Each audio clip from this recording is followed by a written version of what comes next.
Hello student मैं आकन सारे question paper सल्यूशनर आनिटी विशेष video লৈ সকলোকে স্বাগতম জনাইছো। এই ভিডিওত লৈ আহিছো ক্লাস 10 ৰ প্ৰি বোৰ্ড এক্সামিনেশন 2025-26 শিক্ষাবৰ্ষৰ হোজাই ডিস্ট্ৰিক্টৰ সমাজ বিজ্ঞানৰ কুৱেশ্যন পেপাৰখন ইয়াত থকা 45টা এমসিকিউ সমাধান কৰা হ'ব। ভিডিওটো শেষলৈকে চাবা।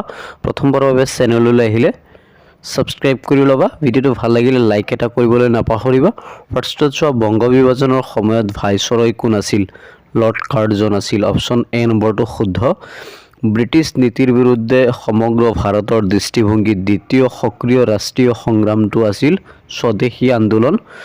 মানে সিপাহী বিদ্ৰোহৰ পিছত দ্বিতীয় সক্ৰিয় আন্দোলনটো আছিল স্বদেশী আন্দোলন।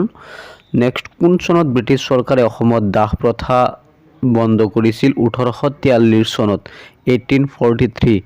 কুৱেশ্যন নম্বৰ 4 এটা যুক্তি আৰু এটা কাৰণ বিবেচনা কৰি লিখিব লাগে শুদ্ধ উত্তৰটো। ব্ৰিটিছ চৰকাৰে বংগ বিভাজনৰ যোগেদি হিন্দু মুছলমানৰ মাজত সাম্প্ৰদায়িক বিবাদ সৃষ্টি কৰিব বিচাৰিছিল, এইটো সত্য। বংগত বাঢ়ি অহা ৰাজনৈতিক সচেতনতাই ভাৰতত ব্ৰিটিছ উপনিবেশৰ প্ৰতি ভাবুকিৰ সৃষ্টি কৰিছিল, দুয়োটাই সত্য। গতিকে কি হ'ব?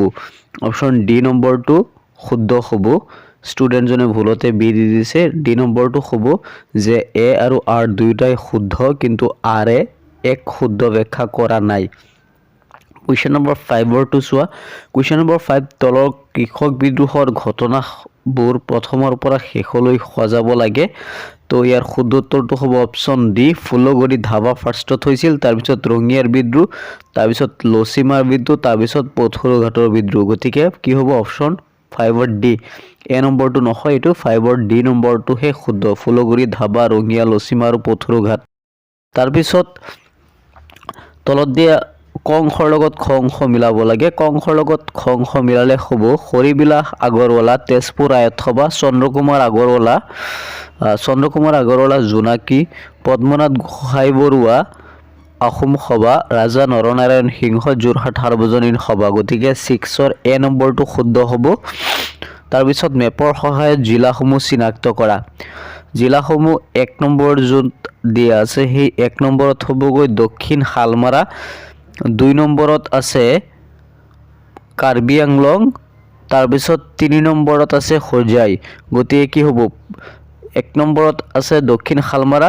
অপশ্যনবিলাক চোৱা। অপশ্যন বি নম্বৰটো শুদ্ধ হ'ব, দক্ষিণ শালমাৰা, পশ্চিম কাৰ্বি আংলং আৰু হোজাই। 8 নম্বৰ চোৱা। ইংৰাজসকলৰ আগমনে অসমত এক নতুন ৰাজনৈতিক অৰ্থনৈতিক পৰিৱৰ্তনৰ সূচনা কৰিছিল, এইটো সত্য।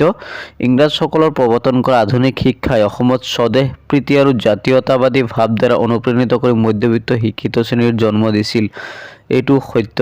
গতিকে কি হ'ব? অপশ্যন ডি নম্বৰটো শুদ্ধ হ'ব। এ আৰু আৰ দুয়োটাই শুদ্ধ আৰু আৰ এৰ সঠিক ব্যাখ্যা কৰিছে। Next question number 9। অসম প্ৰদেশ কংগ্ৰেছ কমিটিয়ে কোন চনত পাণ্ডুত জাতীয় কংগ্ৰেছৰ 41তম বাৰ্ষিক অধিৱেশন আয়োজন কৰিছিল? 1926 চনত। মাকুৱাৰা শব্দৰ অৰ্থ হৈছে মৃতকৰ সৌধ, অপশ্যন ডি নম্বৰ। তাৰপিছত তলত দিয়া লোকনৃত্যসমূহ সঠিক জনগোষ্ঠীসমূহ মিলাব লাগে। তো ফাৰ্ষ্টত চোৱা ৰাভাৰ নৃত্যটো হৈছে ফাৰকান্তি বড়ো, বাগুৰুম্বা, দৰঙী, ঢেপাডুলীয়া, নামনি অসম, ভোৰতাল নৃত্য। তো এনেকৈ মিলালে কি হয়? 11ৰ চি নম্বৰটো শুদ্ধ। চি নম্বৰ অপশ্যনটো শুদ্ধ, 11ৰ চি। ভাৰত সম্বেদ কোনে লিখিছিল? জৱাহৰলাল নেহৰুৱে ভাৰত সম্বেদ লিখিছিল। তাৰপিছত তলৰ কোনটো বিকল্প সম্পদৰ এটি উদাহৰণ? প্ৰাকৃতিক ৰবৰৰ সলনি কৃত্ৰিম ৰবৰ বিকল্প সম্পদৰ উদাহৰণ। অৰ্থনৈতিক ভূগোলৰ ব্যৱহাৰিক অধ্যয়নত কোনকেইটা পদ্ধতি প্ৰয়োগ কৰা হয়? ওপৰৰ আটাইকেইটা। তলৰ কোনটো প্ৰাথমিক বৃত্তি নহয়? পৰ্যটনটো প্ৰাথমিক বৃত্তি নহয়। তাৰপিছত IUCN কোনটো আন্তঃৰাষ্ট্ৰীয় সংস্থাৰ অন্তৰ্গত? এইটো অপশ্যন বি হ'ব, ইউনেস্কো। এইটো ইউনেস্কো শুদ্ধ হ'ব। ষ্টুডেণ্টজনে ভুলকৈ UN দিছিল, ইউনেস্কো। কোন সাগৰে এছিয়া আৰু আফ্ৰিকা মহাদেশক পৃথক কৰিছে? লোহিত সাগৰে। তলৰ কোন কেইখন দেশ এছিয়া মহাদেশৰ অন্তৰ্গত? Option C Vietnam, Cambodia, Philippines, Japan, Taiwan. তাৰপিছত কুৱেশ্যনটো হৈছে কুৱেশ্যন নম্বৰ 19। ভাৰতীয় সংবিধান 1976 চনত 42তম সংশোধনীৰ জৰিয়তে কোনটো শব্দ প্ৰস্তাৱনাত সংযোজন কৰা হৈছে সমাজবাদী শব্দটো সংযোজন কৰা হৈছে তাৰপিছত প্ৰশান্ত মহাসাগৰ পৃথিৱীৰ আটাইতকৈ ডাঙৰ মহাসাগৰ প্ৰশান্ত মহাসাগৰ পৃথিৱীৰ 1/3 ঠাই অধিকাৰ কৰি আছে দুয়োটাই সত্য গতিকে এ আৰু আৰ দুয়োটাই সত্য আৰ এৰ শুদ্ধ ব্যাখ্যা তাৰপিছত মিলাব লাগে কুৱেশ্যন নম্বৰ 21 to চোৱা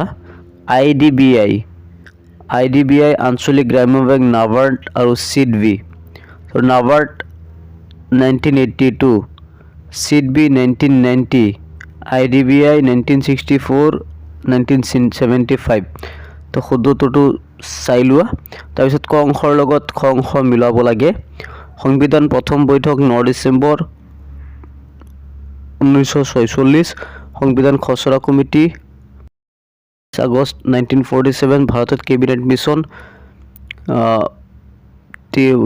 মিছন আহিছিল 1946 চনৰ মাৰ্চ মাহত ভাৰতৰ সংবিধান বলবৎ কৰা হৈছিল 26 জানুৱাৰী 1950 গতিকে এইটো শুদ্ধ দিয়াই আছে কাৰচিনকে ধুনীয়াকৈ মিলুৱাই আছে 22ৰ শুদ্ধ উত্তৰটো হ'বগৈ মিলাই চোৱা এইটো শুদ্ধ উত্তৰ হ'বগৈ অপশ্যন বি তাৰপিছত তলৰ কোনটো শব্দই ৰাষ্ট্ৰৰ সৰ্বোচ্চ ক্ষমতাক বুজায় সাৰ্বভৌম মুদ্ৰা তাৰল্য গুণ মানে কি মুদ্ৰা তাৰল্য গুণ মানে হৈছে মুদ্ৰাৰ সমমূল্যৰ সামগ্ৰীলৈ তৎক্ষণাৎ বা প্ৰত্যক্ষভাৱে ৰূপান্তৰিত কৰা ক্ৰমবিকাশ অনুসৰি মুদ্ৰাৰ চতুৰ্থ পৰ্যায়টো কি মুদ্ৰাৰ চতুৰ্থ পৰ্যায়টো হ'বগৈ ধাতু মুদ্ৰা অপশ্যন ডি নম্বৰ 2 মানৱ উন্নয়নৰ তিনিটা সূচক কি প্ৰত্যাশিত আয়ু শিক্ষা আৰু জীৱন ধাৰণৰ মান শুদ্ধ উত্তৰটো বাছি উলিয়াব দিছে শুদ্ধ উত্তৰটো হ'বগৈ অপশ্যন বি নম্বৰ 2 জাপানৰ ভাৰত আক্ৰমণ ভাবুকি আৰু ভাৰত ত্যাগ আন্দোলনৰ অন্যতম প্ৰধান কাৰণ অপশ্যন বি নম্বৰটো শুদ্ধ আগবাঢ়িছোঁ কুৱেশ্যন নম্বৰ 28ত আছে উদ্দেশ্য সম্পৰ্কিত প্ৰস্তাৱসমূহ ভিত্তি হিচাপে সংবিধান প্ৰণয়নৰ ক্ষেত্ৰত উল্লেখিত কোনকেইটা ধাৰা প্ৰতিশ্ৰুতি সংবিধান সভাই স্বীকৃতি দিছিল অপশ্যন শুদ্ধ হ'ব option D all of the above ওপৰৰ আটাইকেইটা নেক্সট কুৱেশ্যনটো হৈছে যে 1935 চনত ভাৰত চৰকাৰ আইনখনে কি কৰিছিল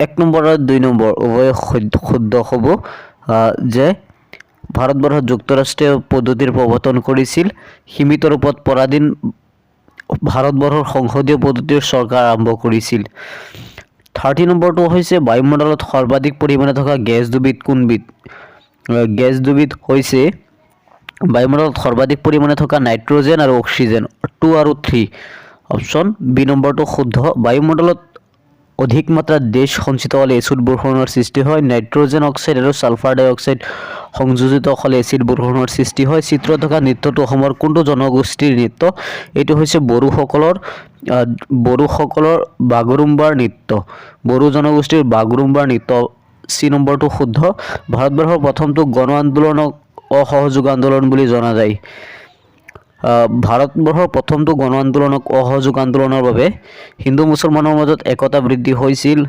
জনসাধাৰণৰ মাজত জাগৰণ সৃষ্টি হৈছিল ব্ৰিটিছৰ অৰ্থনৈতিক আৰু ৰাজনৈতিক সমতাৰ ওপৰত প্ৰত্যাহ্বান সৃষ্টি কৰিছিল আন্দোলনকেইটা কেৱল মাত্ৰ ইতিবাচক দিশে আছিল গতিকে 33ৰ শুদ্ধ উত্তৰটো হ'ব বি নম্বৰ 33ৰ বি নম্বৰটো শুদ্ধ 1 2 আৰু 3 শুদ্ধ 4টো কিন্তু অশুদ্ধ তাৰপিছত দক্ষিণ আফ্ৰিকাত থকা অৱস্থাত মহাত্মা গান্ধীয়ে ওলোৱা বাতৰি কাকতটো হৈছে সুপ্ৰভাত তাৰপিছত 35 2014 বৰ্ষৰ তথ্য অনুসৰি পৃথিৱীৰ আটাইতকৈ কম জনসংখ্যাৰ মহাদেশ হৈছে ওচেনিয়া মহাদেশ 36 নং ৰাষ্ট্ৰীয় ঘাইপথটো আৰম্ভ আৰু শেষ হোৱা ঠাই দুখন হৈছে নগাঁৱত আৰম্ভ হৈছিল আৰু নাগালেণ্ডৰ সীমান্তত শেষ হৈছিল 37 অসমৰ কেইটা সংহত আন্তঃগাঁথনি উন্নয়ন কেন্দ্ৰ আছে 9টা এটা অপশ্যন ডি আছে ডি নহয় অপশ্যন সি হ'ব 9টা তাৰপিছত ৰায়ত সভাসমূহৰ উদ্দেশ্য কি আছিল ৰায়ত সভাসমূহৰ উদ্দেশ্য আছিল মাটিৰ গ্ৰেজিং কৰ বন্ধ কৰা মাটিৰ খাজনা হ্ৰাস কৰা পূৰ্ববংগৰ পৰা হোৱা প্ৰব্ৰজন ৰোধ কৰা 1 2 আৰু 4 অপশ্যন ডি নম্বৰটো শুদ্ধ মাছ উৎপাদনৰ ভিত্তি কৰি অসমৰ জিলাসমূহৰ ৰাজ্যৰ দ্বিতীয় তৃতীয় স্থান হিচাপে সজোৱা তো শুদ্ধ উত্তৰটো হ'বগৈ 39ৰ এ নম্বৰটো শুদ্ধ হ'ব 39ৰ এ মানে নগাঁও কাছাৰ ধুবুৰী নগাঁও প্ৰথম কাছাৰ ছেকেণ্ড ধুবুৰী থাৰ্ড তাৰপিছত অসম মানৱ সম্পদত যথেষ্ট সম্ভাৱনা আছে এইটো সত্য অসমৰ মুঠ জনসংখ্যাৰ 1/3 অধিক লোক 15 বছৰৰ পৰা 34 বছৰ বয়সৰ যুৱ প্ৰজন্মৰ প্ৰতিনিধিত্ব কৰিছে এইটো সত্য গতিকে এ আৰু অপশ্যন 40ৰ ডি নম্বৰটো শুদ্ধ তলত উল্লেখিত নিৰস্ত্ৰীকৰণৰ পদক্ষেপসমূহ ক্ৰম অনুসাৰে সজাব লাগে ক্ৰম অনুসাৰে সজালে শুদ্ধ হ'বগৈ 41ৰ বি নম্বৰটো টিক চিন দিয়া আছে এইটোই শুদ্ধ 42 হৈছে ধৰি লোৱা বিদেশী অনুপ্ৰৱেশৰ সমস্যাটোক কেন্দ্ৰ কৰি ভাৰত আৰু বাংলাদেশৰ মাজত সংঘাতৰ সৃষ্টি হ'ল তোমাৰ মতে এই বিবাদ মীমাংসা তলৰ উল্লেখিত কোনটো সংস্থাই সঠিক ৰূপত কৰিব